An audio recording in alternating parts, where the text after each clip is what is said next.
જાન્યુઆરી 2024માં એવા smartphone launch થાય છે કે જેને જોઈને તમને પણ એમ થશે કે આ ફોન તો મારા માટે પરફેક્ટ છે. સૌથી પહેલા આપણે વાત કરીએ Realme ની 16 Pro સિરીઝ, જે તમને ખરેખરમાં ખૂબ જ સ્લિમ અને સાથે 7000 mAh ની બેટરી પ્રોવાઈડ કરે છે અને તેનું કેમેરા મોડ્યુલ તમને પ્રીમિયમનેસ તો ફીલ કરાવશે જ. અને હવે એના પ્રોસેસરની વાત કરીએ તો તેમાં Snapdragon 7 Gen 4 પ્રોસેસર જોવા મળી જશે અને તેનો મેઇન કેમેરો 200 મેગાપિક્સલનો અને ટેલિફોટો કેમેરો 50 મેગાપિક્સલનો જોવા મળી જશે.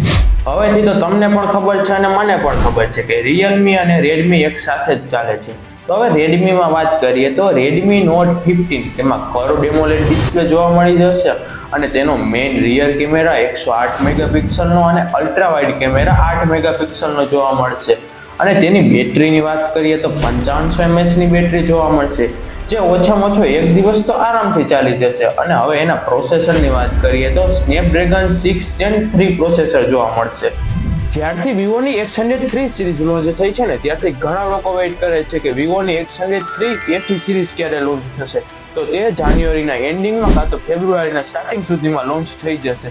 અને તેના પ્રોસેસરની વાત કરીએ તો તેમાં Snapdragon 8 Gen 5 પ્રોસેસર મળશે. અને હવે તેના કેમેરાની વાત કરીએ તો તેમાં 50 મેગાપિક્સલનો પ્રાઇમરી કેમેરા, 50 મેગાપિક્સલનો ટેલિફોટો કેમેરા અને 8 મેગાપિક્સલનો અલ્ટ્રા વાઇડ કેમેરા મળી જશે. અને તેની બેટરીમાં જોઈએ તો 6500 mAh ની બેટરી જોવા મળશે અને સાથે 90 વોલ્ટનું ફાસ્ટ ચાર્જિંગ સપોર્ટ કરશે. અને લાસ્ટ ફોનનો તો પર્સનલીમાં હું પણ વેઇટ કરું છું. તો તે કવેની પહેલા ટેકનો ગુજરાતી પેજને સબસ્ક્રાઇબ કરી લો, કારણ કે આવા જ યુઝફુલ ઇન્ફોર્મેટિવ વિડિયો આ પેજ પર જોવા મળી જશે.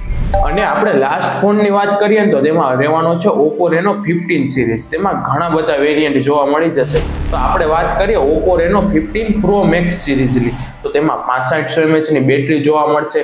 તેનો મેઇન કેમેરો 200 મેગાપિક્સલનો અને અલ્ટ્રા વાઇડ કેમેરો તો 50 મેગાપિક્સલનો જોવા મળશે અને તેનો ટેલિફોટો કેમેરા પણ 50 મેગાપિક્સલનો છે. અને હવે તેના પ્રોસેસરની વાત કરીએ તો MediaTek Dimensity 8450 નું પ્રોસેસર જોવા મળશે અને સાથે IP69 રેટિંગ પ્રોવાઈડ કરે છે. અને આ 2026માં તો એકથી એક સારા બજેટ ફોન લોન્ચ થવાના છે.